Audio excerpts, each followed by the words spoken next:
que você escolheu esse tema sobre o desdesign da mamadeira para a sua tese? Bom, eu quando comecei a fazer a tese, eu não tinha exatamente esse objeto para estudar, a mamadeira para estudar.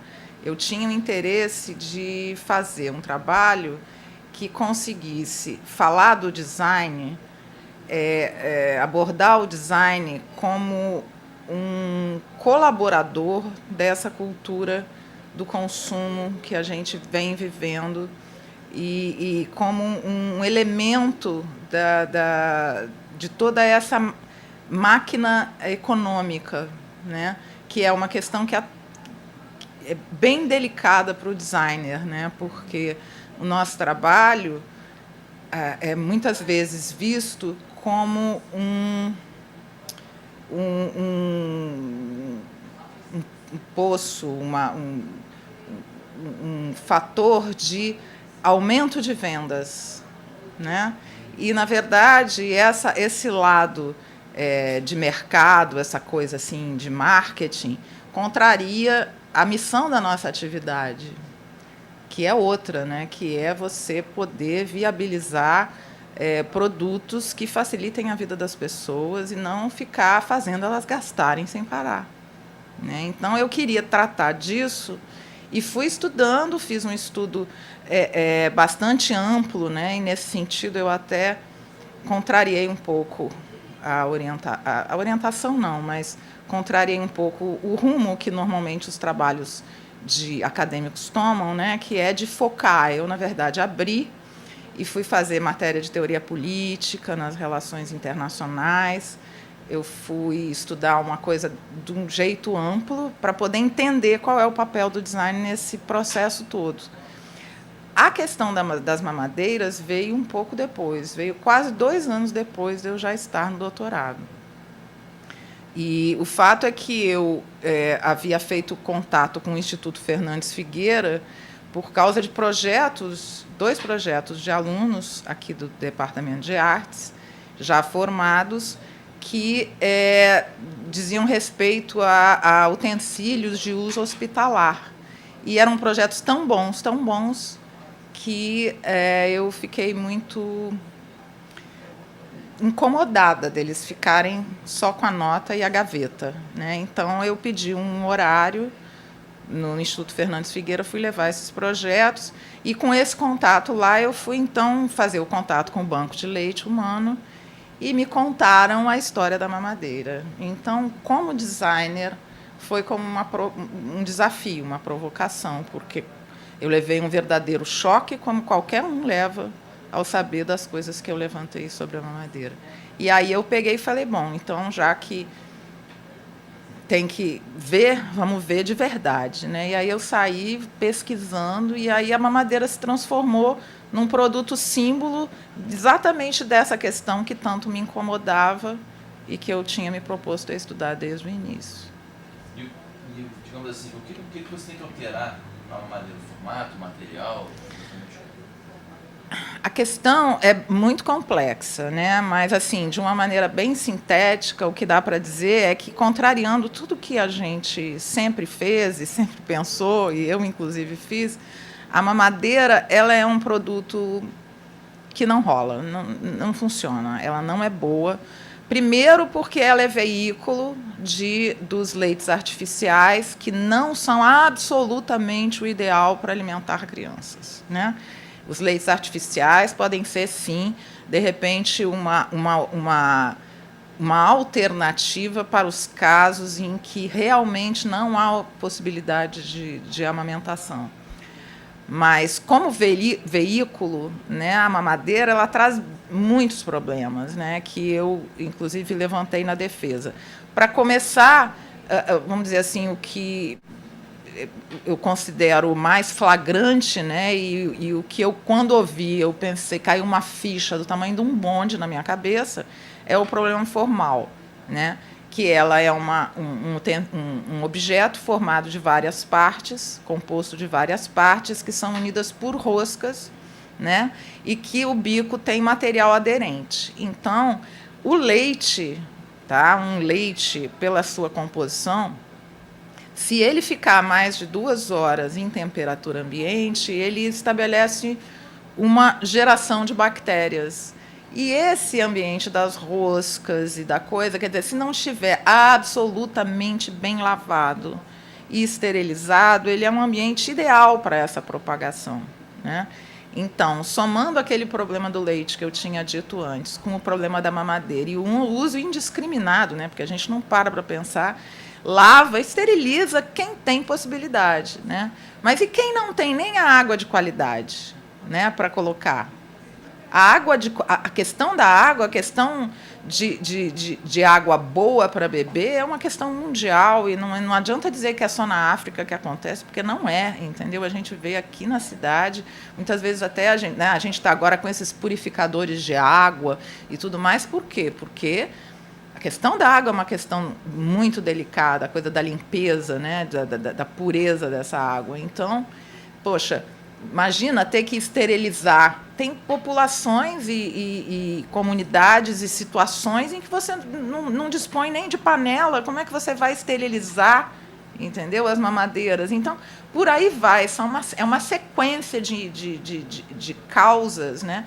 A questão fisiológica, né? Que quando o bebê ele vai mamar no peito, o primeiro reflexo neurológico da criança, do bebê, quando nasce, é a sucção, né? Então, ele vai e ele faz, no bico do seio da mãe, um movimento todo sofisticado de bota a língua, aperta o seio e traz, bota a língua, aperta o seio e traz. E aí, na mamadeira, o que ele tem que fazer? Ele tem que fazer assim, para poder mamar, apertar o bico para sair. Isso transforma toda a constituição da arcada dele, provoca a mordida aberta, né? Eu conheço várias, meu marido mesmo tem a arcada que não fecha, né? Como ela não fecha, a pessoa não fecha a boca para dormir, e aí começa a fazer a respiração bucal. A respiração bucal, ela não tem os filtros que o nariz permite ao respirar, então o ar entra sujo, traz uma série de problemas, entendeu? Enfim, eu citei aqui o impacto formal e o impacto fisiológico, mas existem vários impactos que eu apresentei, que estão presentes na tese, que são todos eles só somando cotas para provar que a mamadeira não tem nada a ver, entendeu? Você acredita que... Tá, então já foi essa pergunta. Bom, você acredita que é necessária uma mudança de cultura? É isso que é necessário. E essa mudança é uma coisa muito delicada para se fazer, porque as pessoas já há gerações vêm comprando mamadeiras e tal, né? E lidando com o desmame, né? Com não amamentar, de uma maneira com muita intimidade, sem saber o que ao fazer isso, do que ela está privando a criança, porque muitas vezes é porque precisa, mas grande parte das vezes é por opção, né? E aí a pessoa não sabe o quanto que ela está roubando de saúde, de tudo daquele bebê. Então, o que precisa? Informação. Eu não sabia. Muitas pessoas não sabiam. Eu não parei para pensar. No meu caso, que sou designer, e para nossa classe, é uma coisa muito mais constrangedora, porque os objetos são o nosso métier, né? Então, a gente não parar para refletir sobre a mamadeira é uma coisa muito séria, né?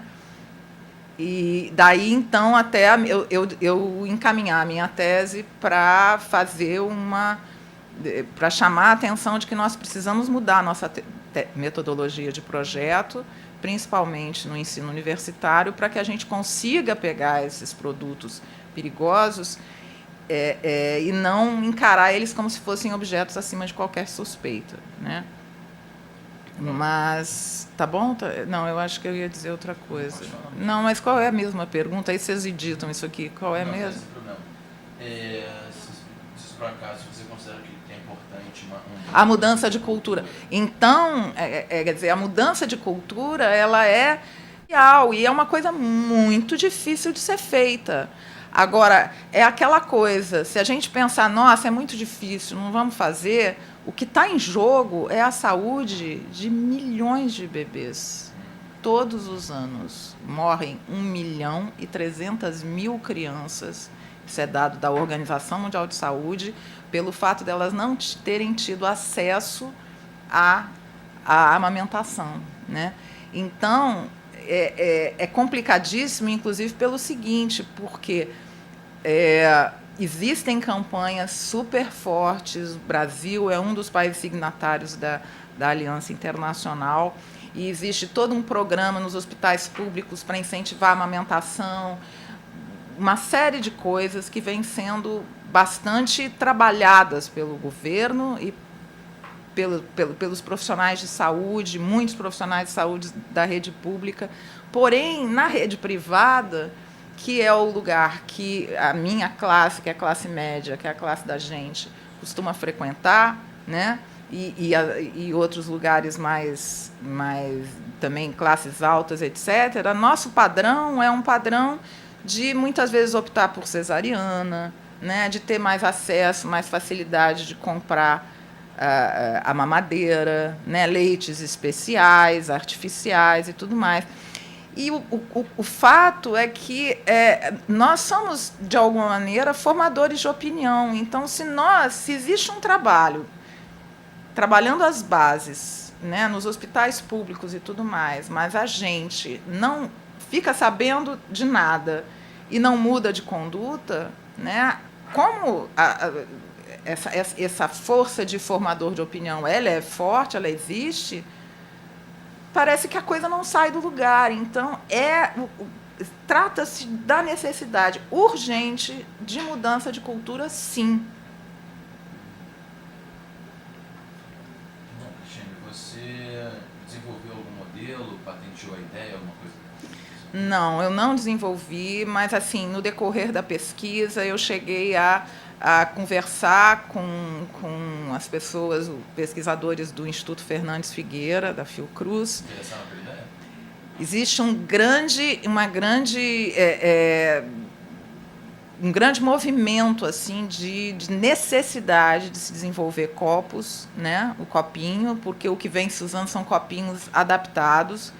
Eu, recentemente, através até de uma revista que foi feita, uma matéria que saiu na revista Crescer sobre esse meu trabalho, eu soube que, em São Paulo, parece, um pesquisador da Sociedade Brasileira de Pediatria está com uma equipe desenvolvendo o projeto de um copinho, eu imagino que ele seja médico, né? Então, eu acho assim, a gente também tem que ver a possibilidade, essa questão de desenvolvimento de um copinho, de um outro meio para administrar o alimento, como uma oportunidade, como uma mudança